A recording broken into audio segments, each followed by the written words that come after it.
Welcome to part 2 of the Holmes Lectures 2021. If you haven't already, make sure you look at part 1, where I'm talking all about the history of women in STEM and why we need more women working in science, technology, engineering and maths. In this video, I'm going to be talking to lots of exciting women that currently work in STEM at Newcastle University, plus a very special guest, RMP Chion, who used to be an engineer herself. My name is Dr. Kate Court and I'm a research software engineer. That means I work as part of a team of software engineers and we provide software solutions for researchers across the whole university. So that might be a little script that helps a researcher analyse their data, all the way through to maybe a mobile app to help them present their results to users. My name is Chioma Udiozo, and I am a researcher at Newcastle University School of Engineering. I'm looking into the use of video games, virtual reality, and augmented realities for engineering education in general to make it more fun and more authentic. Hi everyone, I'm Kate Henderson. I'm the Transition Officer and the DPD for Stage 1 in the School of Maths, Stats and Physics at Newcastle University. So essentially I'm a lecturer at the university with responsibility for Stage 1. Hi, I'm Jenny. I'm a PhD student here at Newcastle University and I study biomedical engineering. I design different elements of prosthetic arms for amputees. I'm Sarah Walker and I work at Newcastle University as a reader in energy, and I'm Director of the Centre for Energy at Newcastle University. Hello, I'm Sharon Foster and I'm the Technical Team Lead at the School of Pharmacy. I've been in position since November and I'm basically responsible for the delivery of all of the practicals for all of our students and also the health and safety and well-being of staff and students when they're on site. Hello, I am Priscilla. I am a postdoctoral researcher in Newcastle University and I'm currently investigating microplastics pollution in the North Sea.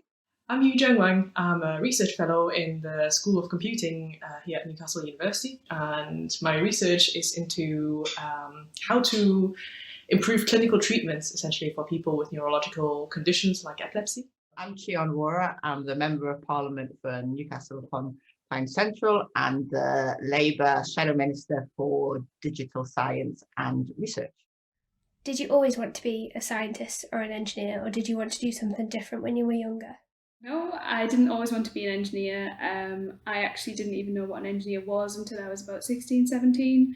I wanted to be a chemist, I wanted to be a doctor, because I wanted to help people mainly. That's what I wanted to do as a job, but I didn't realise that engineers could do that. And it was only once I discovered that like biomedical engineering was a thing when I was like 16 and that you could design things to help people in a similar way to doctors do, but from an engineering perspective, like I could use the creativity and the math skills that I had and apply that and actually help people. That's sort of what drove me towards engineering. I've always wanted to be in the science domain. So at the beginning, I didn't know where exactly it was going to be. So growing up, at the time I grew up and where I grew up, if you're going to the science field, it has it's the two programs or the two places you would end up is being a doctor or being an engineer. And I didn't want to be a doctor. I didn't like biology. I felt it had so much reading to do. But I liked math. So I really enjoyed math, and I felt okay with my love for math and the skills required for engineering, math being one of the strongest. I went for engineering. When I was really young, I wanted to be a ballerina, then I wanted to be an artist, then I wanted to be a witch, then I wanted to be a computer programmer, and it wasn't till I was doing my O-levels that I really fell in love with physics. When I was younger, my focus was generally on doing something in the finance world. So I did my work experience when I was at school. I did in an accountant's office, and I thought, yeah, this is okay. I think I can do this. And then at the end of my undergraduate degree, when I was in my 4th year, I started to go for interviews and think about how I was going to move forward. And I went to a couple of interviews in accountants' offices then, and I thought, oh, it's just not for me. Sitting in an office at my desk a lot, it just didn't seem right for me. It wasn't the right fit. So then I started to explore other options, and my supervisor at the time, when I was doing my 4th year project, suggested that maybe a PhD might be a good avenue for me. So I started to explore that, and it was a perfect fit. So it was sort of by accident that I ended up where I am. Yeah, I think unfortunately I'm one of those, fortunately or unfortunately, I don't know, I'm one of those nerds that always wanted to go into science and become a scientist. I think I knew that I wanted to be a maker, and I'd always been creative. And once I'd worked in a university, I knew I enjoyed the world of research and of teaching. So really, my current role combines those two things in a way that I couldn't really have predicted. So I definitely never would have thought, oh yes, I'm going to be a software engineer when I grow up. And in fact, I probably, for most of my life, haven't really understood what a software engineer even did. No, I always wanted to be a scientist. I looked at the way that science impacts on the world and the fact that any sort of advances and discoveries, it really does impact in day-to-day living. So I've always wanted to be a scientist. I've always been inquisitive, and I've always wanted to be part of it. No, I don't think I wanted to be a scientist. I've always wanted to be like an explorer. I was always curious, and I remember watching on TV this show with Steve Irwin. Yeah, he used to go into the jungle and be with lizards and crocodiles, and I was like, oh, he's so brave. But it was not about the biology, it was about him exploring. And in my family, there's no one else is a scientist. So I didn't have this concept of being a scientist or that you could be a researcher.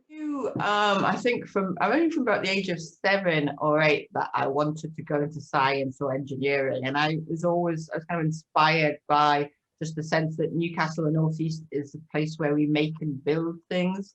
And I remember seeing, like the Tyne Bridge or the Turbinia, which was Parsons' fantastic first turbine ship, and just being kind of just really fascinated and inspired and wanting to know how things work and wanting to make things which would make the world work better. When I asked everyone about their career pathways, quite a few women mentioned doing a PhD. This is quite a high-level qualification, and at the end of it, you become a doctor, but not a medical doctor. I'll let Jenny explain, as she's currently doing her PhD. So a PhD is what you do after a regular degree. So I think we kind of have to wind it back a little bit. So after school, you do your A-levels, and then, or an alternative to A-levels, and then lots of people go on to university and do a degree. And then if you want to become specialised in a particular area, you might do a master's degree. Or if you're like me, you just go straight from your degree to a PhD, which stands for Doctor of Philosophy, but it's not really got anything to do with philosophy where I'm concerned.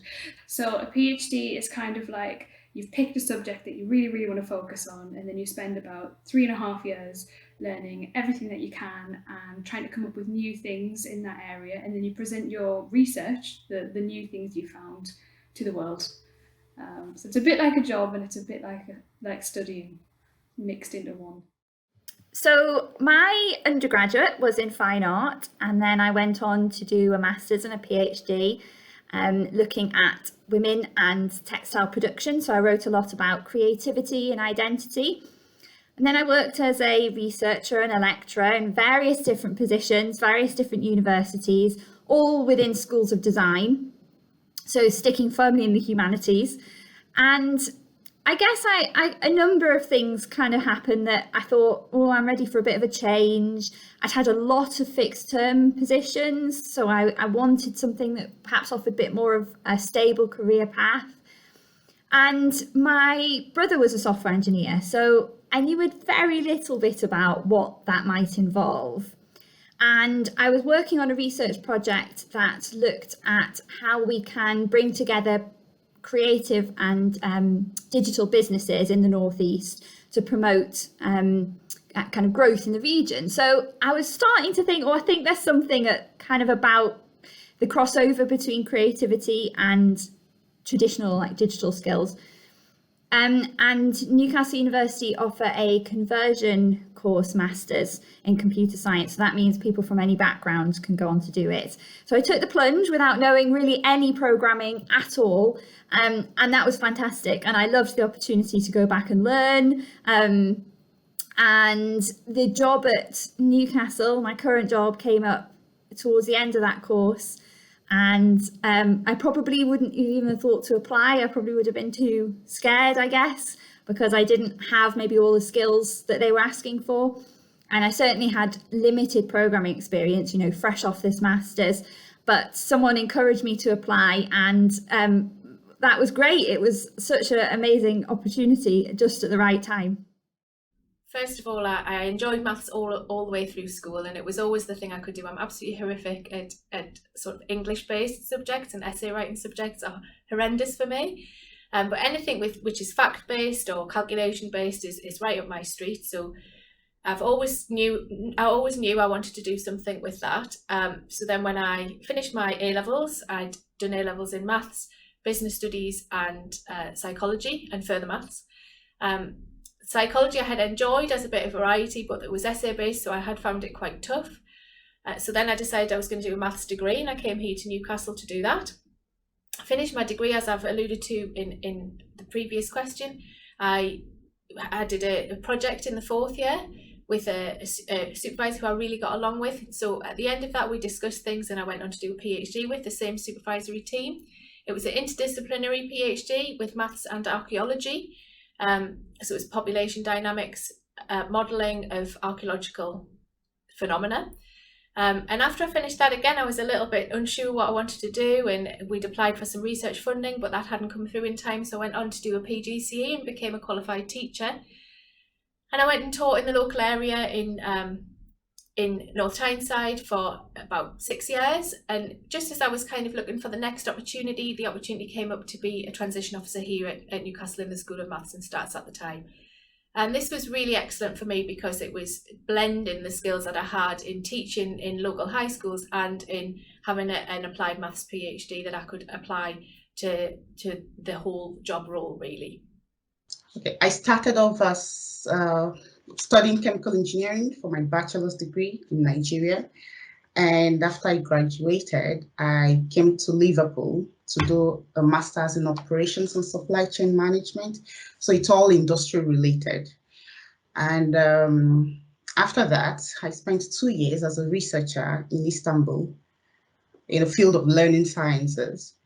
And after that, I ended up at Newcastle University, and I've been here for just less than 2 years. So I took quite an unconventional route to, I guess, where I am now. So first of all, I did my GCSEs as a homeschooled child. I was homeschooled before COVID made homeschooling a sort of a well-known thing. So I was out of school. I did my GCSEs independently, sat them at school, and then I went to a normal college. So I went to a 6th form and did biology, chemistry, maths, and geography, which are not really sort of traditional A levels if you're gonna go into engineering, because usually you'd expect physics in there.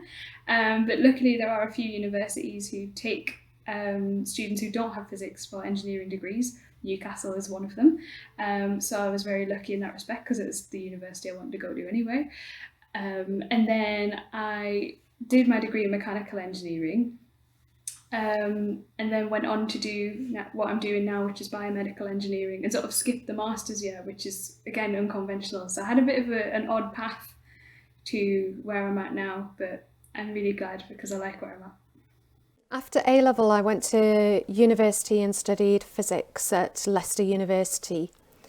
And I still wasn't sure what I wanted to do with that degree once I'd finished it, but I had a real passion for physics. So I decided to do a teaching qualification. So I became a qualified teacher by doing a postgrad certificate in education. It's called PGCE. And then I taught physics for a little while. And while I was doing that, I was doing lots of voluntary work for Leicester Friends of the Earth. I was still living in Leicester. And I got really motivated, enthused, engaged about issues around energy and industrial pollution that I was learning by being part of Friends of the Earth. And so I decided to go and do a master's in environmental science to learn more about that. So I did a master's degree, and after that I got my first research job at a university doing research on wind energy technologies, and that's where I really got into renewable energy in that first job. So I was at that university for 7 years, and as part of that research journey, they offered me an opportunity to do a part-time PhD while I was paid as a researcher, which was great. I had a job and I got to do a PhD. So I did a part-time PhD over 5 years, and that was all about renewable energy. But after that, 8 years in the university, I found that universities are a bit slow, a bit bureaucratic. So I thought I'd give industry a try, and I was out in industry for 5 years, and it's a very different dynamic environment working in renewable energy in industry. So I was doing work on wind farms, planning, doing some research on new technologies for energy networks. And after 5 years of that, I definitely found that I was lacking that learning new things element that I said really motivated me and which I really like about my job. So I went back into academia.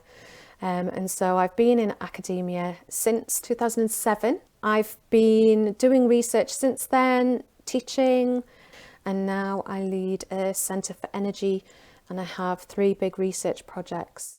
No, I've always worked at Newcastle University. I started at 16 as a training technician and did a part-time degree whilst we were doing cloning a gene. So I was part of the Human Genome Mapping Project, which was my very first role within the university. And during that time, I learned a number of skills, and in the early 1990s, human genetics was very much just a rising star in science. So to be part of that was certainly one of my most major achievements. So we cloned a gene that causes a form of muscular dystrophy called limb-girdle muscular dystrophy. That, as I've already stated, was translational science, and we're now seeing the impact of that with families who actually suffer from this awful disease. I stayed there for about 10 years and then went across to work for the mitochondrial research group. And again, they were quite unique neurological disorders that we were actually looking into. And I was responsible for the lab space and teaching the PhD students, as well as carrying out my own research projects within that role. I left there and then I joined the Newcastle Brain Tissue Resource, and that was an extremely fulfilling 12 years of my life. We collected brain tissue from donors, obviously post-mortem, and the donors were families who had Alzheimer's, dementia, Parkinson's disease, motor neuron disease, very, very debilitating diseases. And again, to be part of dispensing and the custodian of that tissue was a major role in my life, and something I've successfully completed and really enjoyed. I used to actually talk to the actual family members when we used to have them on site and move them around.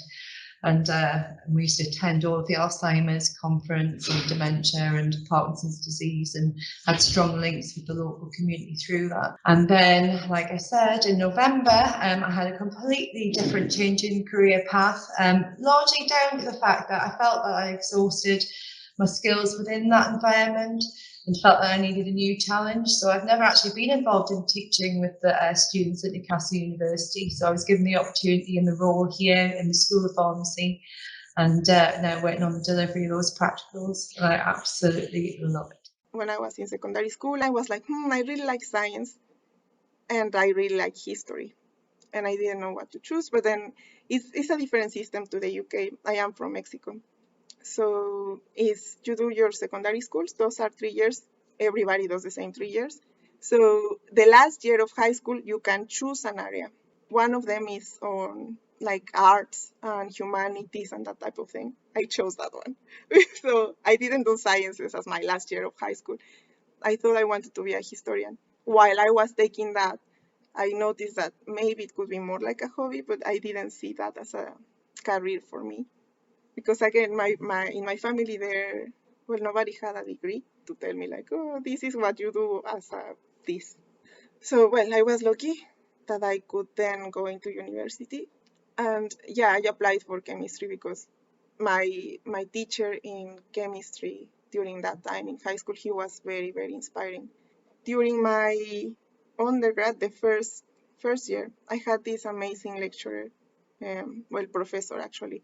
She was the first woman I met that was a doctor, And then she was always talking about her adventures, well, adventures in the sense while she was doing her PhD, how she did it in the World Health Organization, in Finland. Then this idea of you being able to be a researcher and that you could do a PhD, and I didn't know that existed. I applied for a sponsorship to do 1 term in another country, and I applied to Canada, and I went there for 1 winter. It was the first time I saw snow. So after that experience, I was convinced that I wanted to do my further education abroad as well, because it had been nice. And then I thought the UK would be a good place. So I was like, well, yeah, the UK, all the history. I mean, I can also learn history, and then they are so polite. Also, I had these ideas from movies and from Harry Potter. Anyways, and yeah, so I thought like, okay, I didn't want to just live with my parents without earning any money. So I started working in an industry, R&D laboratory of an American company. So it was a good job. Not really related to environmental sciences, but it gave me skills that actually I keep using now. I knew I wanted a degree that involved microbiology, which I learned during my undergrad. And I was fascinated how microbes could do so many things. I think we're mostly familiar with them, with being dangerous. But actually, bacteria, for example, only 1% of bacteria are pathogens to humans. Only 1%. Every other bacteria can do amazing things. If it's not beneficial, at least it's not bad for us. And then I was looking, like literally looking, environmental courses UK, and Newcastle University had environmental science PhD. And then, finished my PhD, and I saw this opportunity. I was like, well, I'm not a marine biologist. I have never worked with microplastics before this, but I have knowledge in chemistry. I have knowledge in this and that, and I think I did a good application and more or less a good interview, and I got the job. So my career pathway was actually, I guess, pretty standard. I did an undergraduate degree in molecular biotechnology, then also decided to do an undergraduate degree in mathematics at the same time, because, why not? No, but basically undergraduate degrees, and went on to a PhD after that, and did a postdoc after my PhD, and then became an independent researcher about 5 years ago. So I think it's a pretty standard pathway, this undergraduate, PhD, postdoc.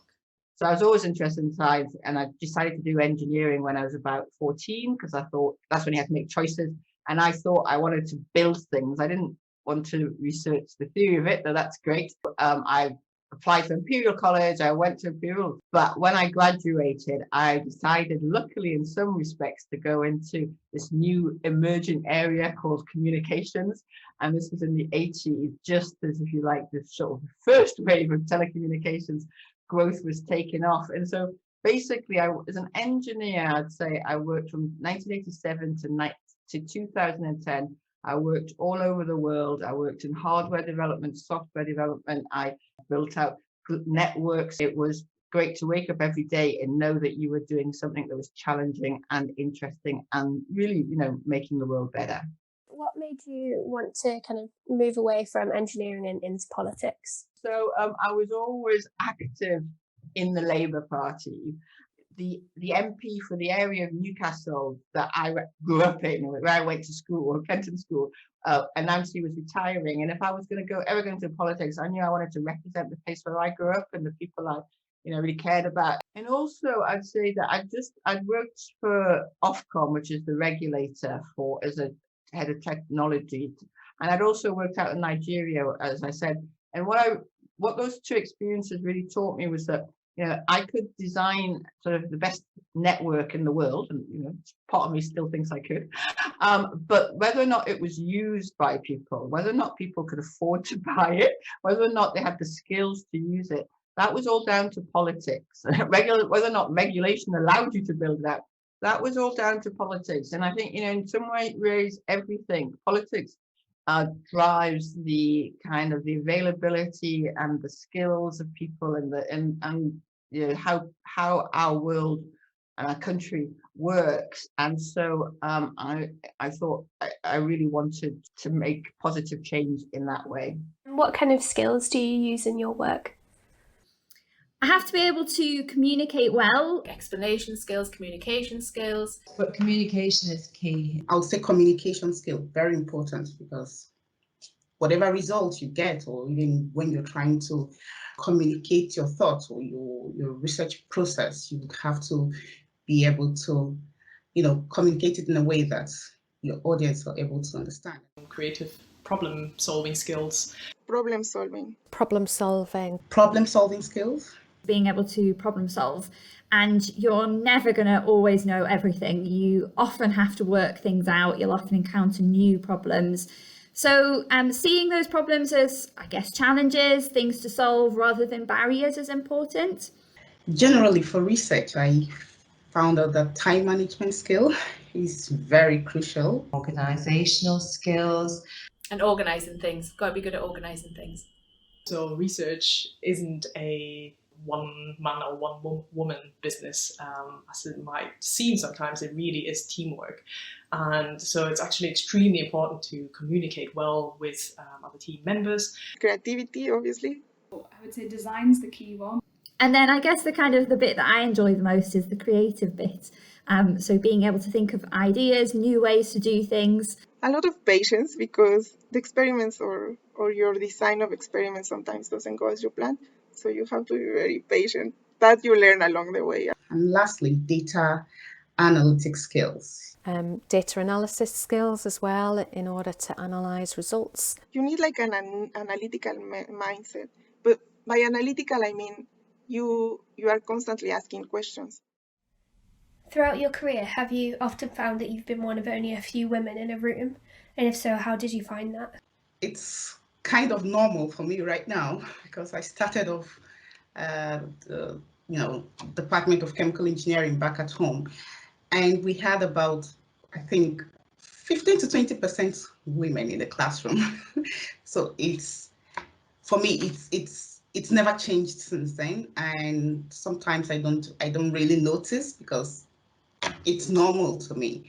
But I think it would be more fun and more interesting to have more girls, more women like myself in a room full of engineers.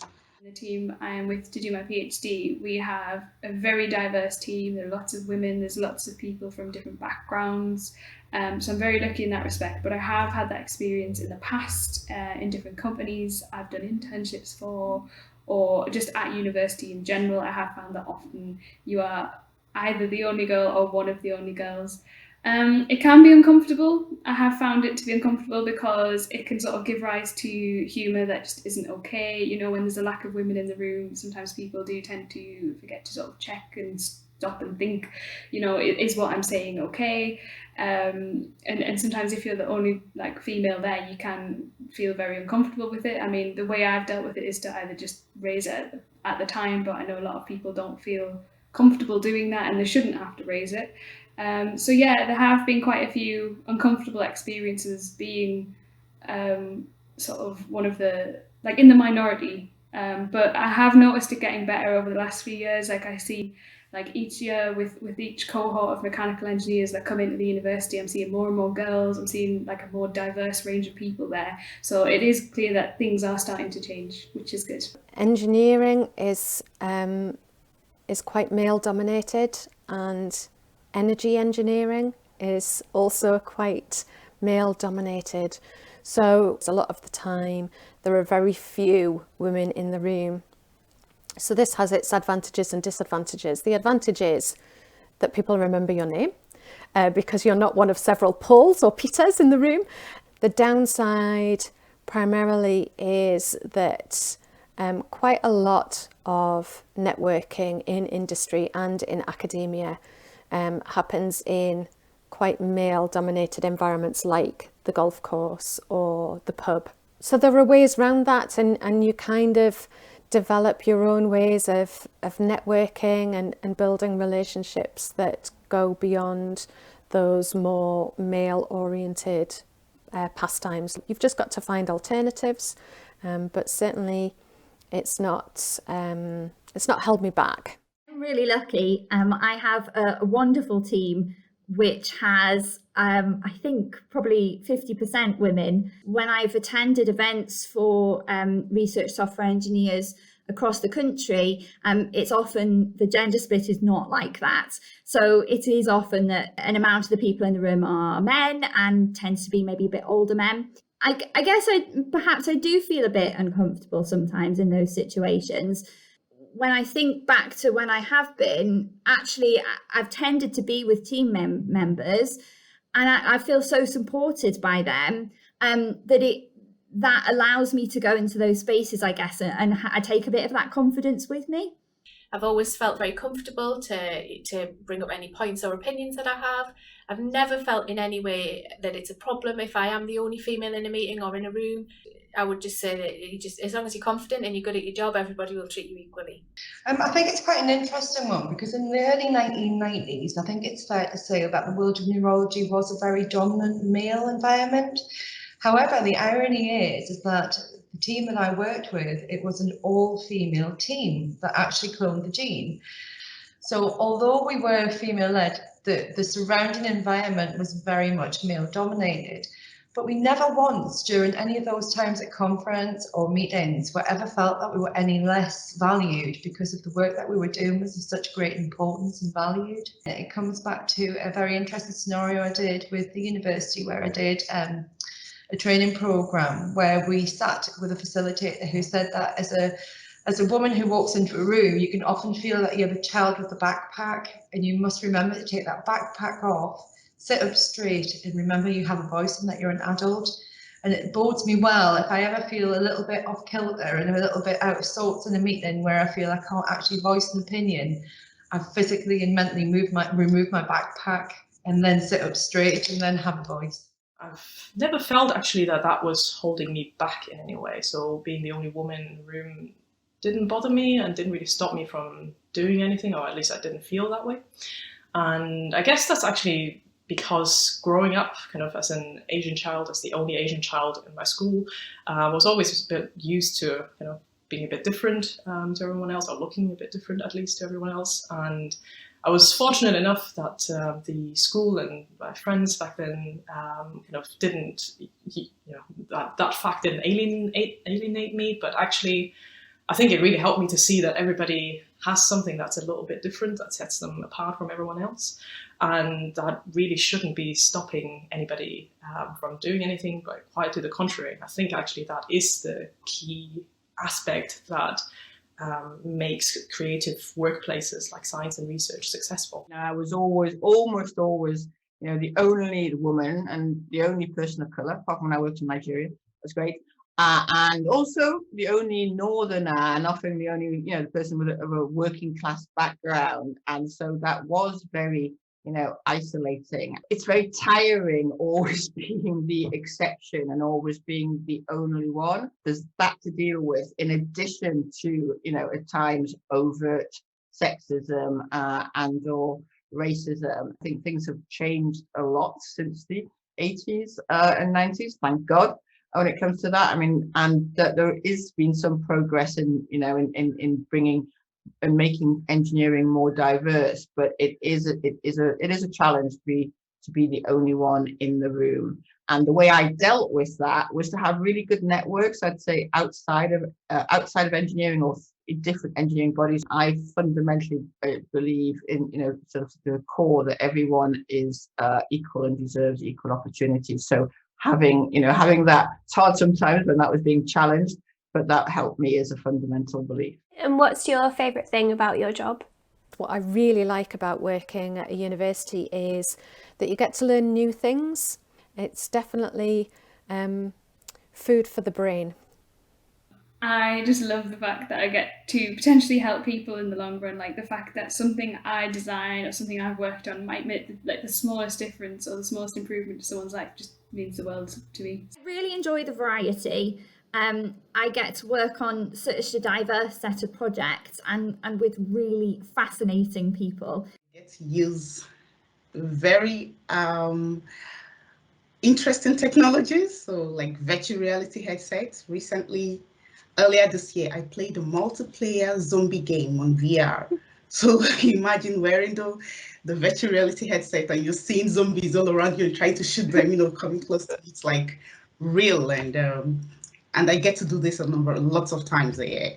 Using maths every day, which some people think, oh no, I'd rather not do that. But for me, that's the best part of my job, is being able to come into work, use maths to solve problems, but also teach students how to do that themselves. One of my favorite things about being an engineer was that that every day you were solving problems which would make the world work better in some way. What are your kind of hobbies and interests outside of work? I have very creative hobbies outside of work.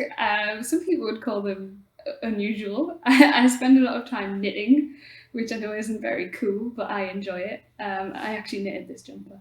So I spend a lot of time baking and sewing. It's weird because my hobbies sort of contrast against what I do for work. Like, I do lots of like engineering and coding, and then I go home and I'm baking and sewing, leading a dual life. But yeah, that's I like to have creative hobbies because I like to spend my time in a productive way. The end of a very stressful day, and I think I need to wind down, I bake.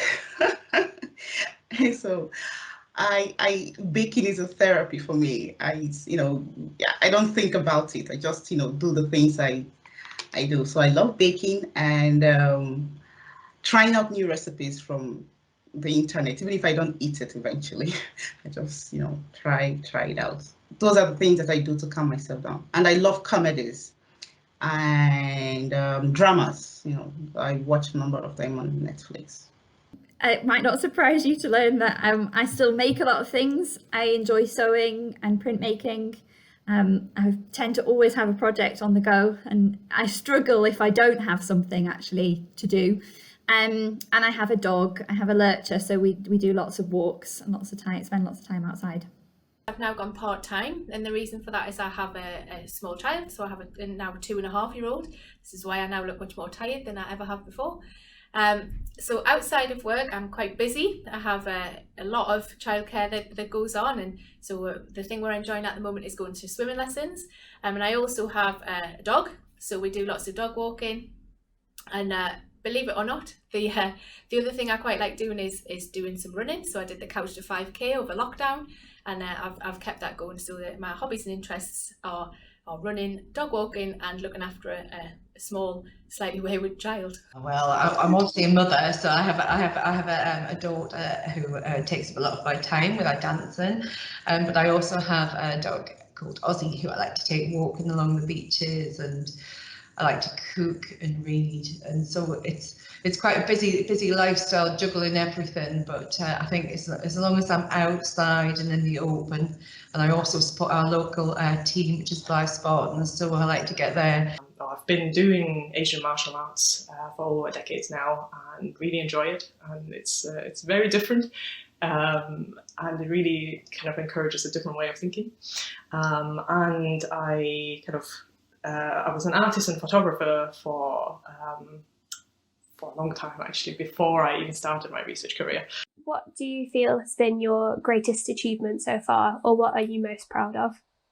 I think getting onto my PhD, I know that sounds really cheesy, but it's something I never expected to do. I remember there was sort of a careers event when I was an undergrad, and as I said, the conventional route from degree to PhD is you do a master's, you might do some work in the middle of there and then go on and do a PhD.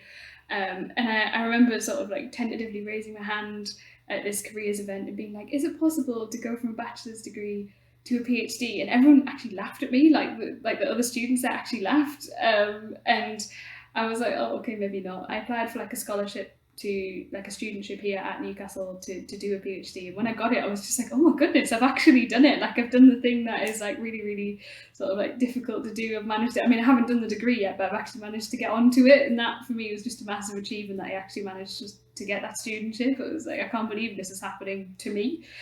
So that's I remember ringing my mum, I was crying, she was crying. So yeah, that's definitely one of the things that I'm proud of. I think it would have to be doing the PhD part-time, because a PhD is quite a lonely endeavour. Because you're trying to undertake research that no one's done before, once you get so far through it, you've gone past the initial first year where you're just trying to work out what is the research question that I'm trying to answer. Once you really get into it, then no one else has gone to that level of depth that you've gone to. And so it really is your own work that is making a contribution to the body of knowledge. And I was doing it part-time, whilst also holding down a full-time job, which was quite difficult. And then 4 years into the 5-year PhD, I had my son. So I also had some maternity leave during that period of time. And so to actually get it done in 5 years was quite an achievement in itself, alongside the other things that were happening in my life. Because guess what? Life happens around work. And so I'm really quite proud of the fact that I managed to achieve the PhD. Certainly being part of the Human Genome Mapping Project and doing positional cloning of the gene. I mean, at the time, it was just unheard of. We didn't have the technological advances that we have now. And it was amazing to see my name in Nature Genetics and see, you know, all the work and effort that we put in, and then seeing it moving on, you know, 10, 15 years down the line into translational research and having a direct impact on those families.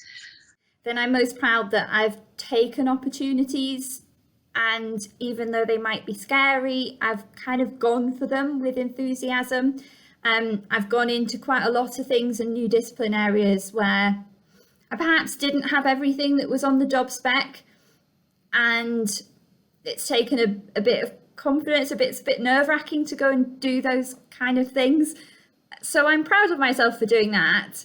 I've always considered myself a bit shy. Like most of the time I'm scared of doing things. I'm like, oh, am I good enough? This thing of the imposter syndrome is very high on me, but I always try. That's how I applied here. That's how I applied to go to Canada. I don't know if that's like an achievement, but I'm very proud that I try. Sometimes I'm like, oh, yeah, you tried. And at least you don't get that feeling of, if I had, at least you try. And the way I was brought up is to say that if every day, if you can kind of hone a skill or learn a bit more about the world or whatever you're interested in, or contribute a little bit more to society, then that is a day to be proud of. And I think it's actually a really nice way to think about kind of life and progress rather than kind of single achievements. And do you have any advice for young women aspiring to a career in STEM? I strongly recommend that you get a mentor, someone who preferably is familiar with the stage of career journey or job type that you currently have, but who also can offer advice on what the next stages might be for you and what the possible opportunities might be. The other advice I would give is to be kind to yourself, because sometimes we can be quite ambitious and bold in where we want to get to and what we want to achieve, and can feel a bit downhearted when things don't quite go to plan or don't happen as quickly as we would like. Every stepping stone is still progress, even if it's a sideways or a downwards move. We can still learn from those roles. It's going to take some time to get to where you want to be, so don't be too harsh on yourself when things don't go to plan. Don't compare yourself against other women. I think we all were raised somehow to compare ourselves with other women. Sometimes it can be a bit toxic. Sometimes if you can help another woman, it's nice. Like, we're not competing and your only competition is yourself. Maybe it sounds like a cliche, but it's true. Everybody has different paths, and just focus on yourself. You can do it.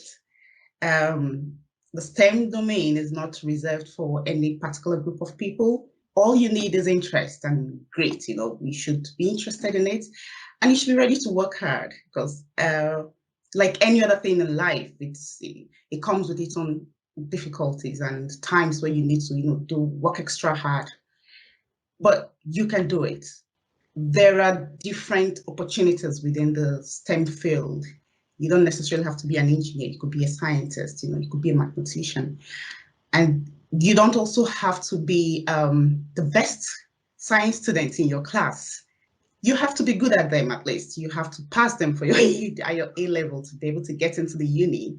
But there are different opportunities within STEM that wouldn't necessarily require all 4 core modules. And you could play to your strength. If you don't like math, you could avoid ones that don't need so much math and go for the ones that your strength plays on. This is something you find interesting. You find building things interesting, you find solving problems, you find designing interesting. You can always find your way in STEM. I've always tried to approach things with enthusiasm and really go for them, and I haven't always achieved that, because sometimes it has been a bit scary or things have held me back. But where I've succeeded, it's because I've kind of brought a determination and just gone for it. If this is what interests you and you think you're going to enjoy it, you're going to be happy doing that job, then just go for it. There's no reason to step back because you think, oh no, that's usually a job for a male person or anything like that. I would say it's improving every day, the ratio between male and female in STEM subjects, and let's keep working on that by getting as many women into these roles as possible. Women should follow their dreams and follow their focus. Never ever think that you can't reach for it. If it feels uncomfortable, then you're probably going down the right route. And having communications and having a strong network. One thing I've learned in 30 years is the fact that all the people who you meet along the way are all the people who will support and help you. So having a strong network and being able to communicate with them is the absolute key to success in any role, especially within STEM. My main piece of advice for anyone, but particularly young girls who are looking for a career in STEM, is just genuinely believe in yourself, because this is something that's held me back so often, is the fact that I didn't believe in myself and I didn't think I could do something, and I got this mental block thinking I can't do it, and I convinced myself that I couldn't do it, and the result of that was I couldn't. So the thing for me that's made the biggest difference is believe in yourself. It's even more interesting and fun than it looks. And what I mean by that is sometimes in school, I think STEM subjects can be perceived as a bit boring, or some aspects are like just, doesn't interest people. But it's actually quite different in research. And I think it's just actually much, much more interesting in research, a lot of the STEM subjects. So I would certainly encourage anybody who has at least a bit of an interest or doesn't find it completely just impossible, to explore different topics, and try different things, and talk to people who work in STEM, and really trying to get a good picture of what it would be like before kind of deciding whether that career is for you or not. And for me personally, I actually think that is one of the most rewarding career pathways possible. So yeah. And actually, being a young woman, I don't think should stop you from doing anything you want to do. And in fact, being different in any way shouldn't stop a person from doing anything they want to do. I've talked a bit about some of the challenges and some of the the barriers that I experience, and I sort of say that things are changing, things have changed, but even with all that, I think it was the best sort of job in the world, and I felt it was a job which had much more job security than being a member of parliament. I can tell you, we always need engineers. So look for networks, form networks. It's not, it's not necessarily about mentoring, though that can help, but just taking strength from others who are, facing the challenges, so that you may feel that you're kind of alone in a position of in terms of diversity, but that you should also always be able to look for and find support, help, and allyship. Then just go for it. Go for it. Absolutely go for it. I think the more women we have, the better STEM will become. Thanks so much for watching. I hope you've enjoyed this video and hope you're feeling inspired. If you want to hear more about people working in STEM, not just women, then take a look at our STEM Newcastle YouTube channel and our Ask Our Experts podcast. Kate, our mathematician, which you saw throughout this video, also runs an annual event called Wisdom, which has more of a maths focus. All of her resources are online this year as well, so you can take a look at them too if you're interested.